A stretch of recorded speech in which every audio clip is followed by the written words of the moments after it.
ఈరోజు మనం ఒక స్పెసిఫిక్ టాపిక్ గురించి మాట్లాడబోతున్నాం. అదే specialist programmer in Infosys.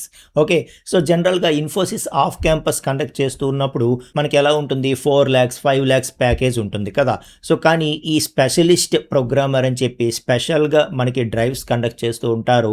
So వీటికి ప్యాకేజెస్ చాలా ఎక్కువ ఉంటాయన్నమాట. For example L1, L2, L3 అని చెప్పి ఇందులో డిఫరెంట్ లెవెల్స్ ఉంటాయి.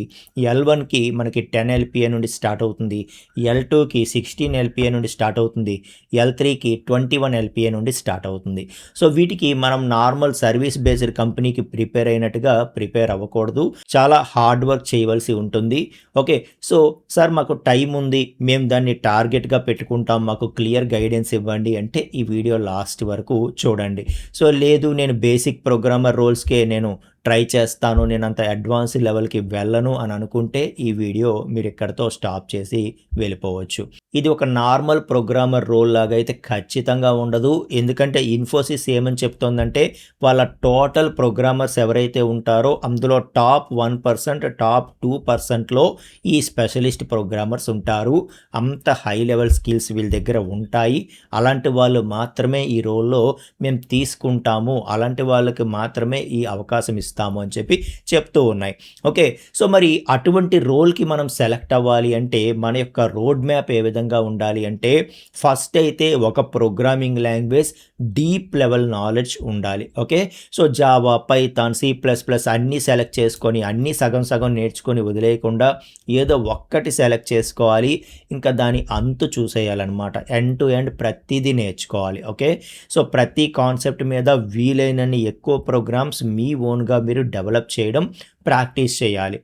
వన్స్ ఒక ప్రోగ్రామింగ్ లాంగ్వేజ్ మీకు పర్ఫెక్ట్గా వచ్చిన తర్వాత మీరు డిఎస్ఏ నేర్చుకోవాల్సి ఉంటుంది. సో డిఎస్ఏ అన్నది ఏదైతే నార్మల్ సర్వీస్ బేస్డ్ కంపెనీస్కి బేసిక్ నాలెడ్జ్ చాలు అని చెప్తామో అలా పనికిరాదు. సో డిఎస్ఏ నాలెడ్జ్ ఇంకా మీరు ఒక ప్రోడక్ట్ బేస్డ్ కంపెనీకి వెళ్తే ఏ లెవెల్ నాలెడ్జ్ కావాలో ఆ లెవెల్ నాలెడ్జ్ మీ దగ్గర ఉండాలి. ఓకే. అంటే మీరు కాన్సెప్ట్స్ అన్నీ నేర్చుకున్న తర్వాత లీడ్ కోడ్ లాంటి ప్లాట్ఫామ్లో మీరు ఈజీ ప్రాబ్లమ్స్, ఇంటర్మీడియట్ ప్రాబ్లమ్స్తో పాటు హార్డ్ లెవెల్ ప్రాబ్లమ్స్ కూడా మీరు సాల్వ్ చేయగలగాలి. సో ఎన్ని చేయమంటారు సార్ అంటే దానికి ఇంత మెట్రిక్ అనేం లేదు. మీరు ఇంటర్వ్యూకి అటెండ్ అవుతున్నంత వరకు ఎన్ని చేయగలిగితే అన్ని చెయ్యండి. సో మీరు ఎన్ని ఎక్కువ చేయగలిగితే అది మీకు సెలెక్ట్ అవ్వడానికి మీ టార్గెట్కి అంత దగ్గరకు మీకు తీసుకొని వెళ్తుంది. ఇదైతే గుర్తుపెట్టుకోండి. Okay. So once DSA knowledge వచ్చిన తర్వాత నెక్స్ట్ మీరు చేయాల్సింది ఏంటి అంటే వాళ్ళు మనకి మల్టిపుల్ ట్రాక్స్ చూపిస్తారు. అందులో ఏదో ఒక ట్రాక్ వైపు మనం సెలెక్ట్ చేసుకోవాల్సి ఉంటుంది. ఒకటి అప్లికేషన్ డెవలప్మెంట్, ఇందులో ఫుల్ స్టాక్ డెవలప్మెంట్ చూపిస్తారు. అండ్ ఇంకోటి డేటా ఇంజనీరింగ్, మరొకటి ఏఐ ఇంజనీరింగ్. ఇలా ఎటువైపు అయినా సరే మనం వెళ్ళొచ్చు అనమాట. సో అప్లికేషన్ డెవలప్మెంట్ అంటే మీరు జావా ఫుల్ స్టాక్ కానీ, పైథాన్ ఫుల్ స్టాక్ కానీ, Java script based full stock కానీ మనకి చూపిస్తూ ఉంటారు. ఏదైనా సరే అందులో ఎండ్ టు ఎండ్ నేర్చుకోవాలి. మీరే ఒక ప్రాజెక్ట్ ఇంకెవ్వరి హెల్ప్ లేకుండా బేసిక్ దగ్గర నుండి మొత్తం అన్ని front end, back end, database, rest APIs preparation, అలాగే ఆ ప్రాజెక్ట్ని డిప్లాయ్ చేయడం వరకు ప్రతి నాలెడ్జ్ కూడా మీ దగ్గర ఉండాలి. అప్పుడు మాత్రమే మీరు ఈ రోల్కి సెలెక్ట్ అవ్వగలుగుతారు. ఓకే. సో లేదు నేను డేటా ఇంజనీరింగ్ వైపు వెళ్తాను అని అనుకుంటే మీకు Python programming, SQL, PySpark, ETL, అలాగే కఫ్కా, అలాగే హడూప్ బేసిక్స్, క్లౌడ్ బేసిక్స్ ఇవన్నీ కూడా తెలియాలన్నమాట.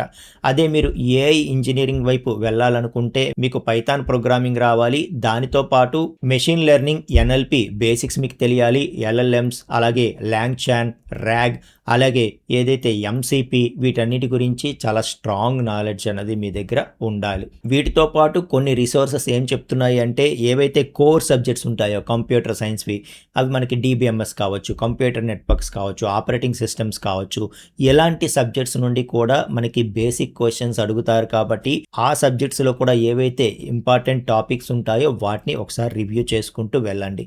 అలాగే ఎక్కడ సిస్టమ్ డిజైన్ కావాలి అని చెప్పి మస్ట్ అండ్ షుడ్గా మెన్షన్ చెయ్యరు. బట్ సిస్టమ్ డిజైన్ బేసిక్స్ కూడా నేర్చుకోవడం అనేది మీకు చాలా ప్లస్ అవుతుందన్నమాట. ఓకే, ఒకటైతే గుర్తుపెట్టుకోండి, మీరు నార్మల్ ప్రోగ్రామర్గా వెళ్ళటం లేదు, స్పెషలిస్ట్ ప్రోగ్రామర్. అంటే నార్మల్ ప్రోగ్రామర్ రాసే కంటే 10 టైమ్స్ ఆప్టిమిస్టిక్ కోడ్ రాయవలసి ఉంటుంది. నార్మల్ ప్రోగ్రామర్ సాల్వ్ చెయ్యలేని కాంప్లెక్స్ బగ్స్ కూడా మీరు సాల్వ్ చేయగలిగే ఆ ప్రాక్టికల్ స్కిల్ మీ దగ్గర అవసరం ఉంటుంది. ఓకే, అలాగే స్ట్రాంగ్ డిఎస్ఏ నాలెడ్జ్ మీ దగ్గర అవసరం ఉంటుంది. సో ఇవన్నీ కూడా మీరు గెయిన్ చేస్తే ఖచ్చితంగా సెలెక్ట్ అవ్వగలుగుతారు. ఈ రోజుల్లో ఎవరైతే అక్కడ స్పెషలిస్ట్ రోల్స్లో చేస్తూ ఉన్నారో వాళ్ళందరూ కూడా సో ప్రాక్టీస్ చేస్తేనే వాళ్ళకి వచ్చింది. ఎవరైతే ఒక ప్లాన్ ప్రకారం హార్డ్ వర్క్ చేసుకుంటూ వెళ్తారో ఖచ్చితంగా సెలెక్ట్ అవుతారు. ఓకేనా, ఎయిమ్ ఫర్ హై అంటారు కదా, దానికి టార్గెట్ పెట్టుకోండి, ఖచ్చితంగా మీరు ఆ లెవెల్కి రీచ్ అవుతారనమాట. Okay, all the very best అండి. నెక్స్ట్ వీడియోలో మనం మరొక ఇంపార్టెంట్ టాపిక్తో కలుసుకుందాం. థ్యాంక్ యూ సో మచ్ అండి.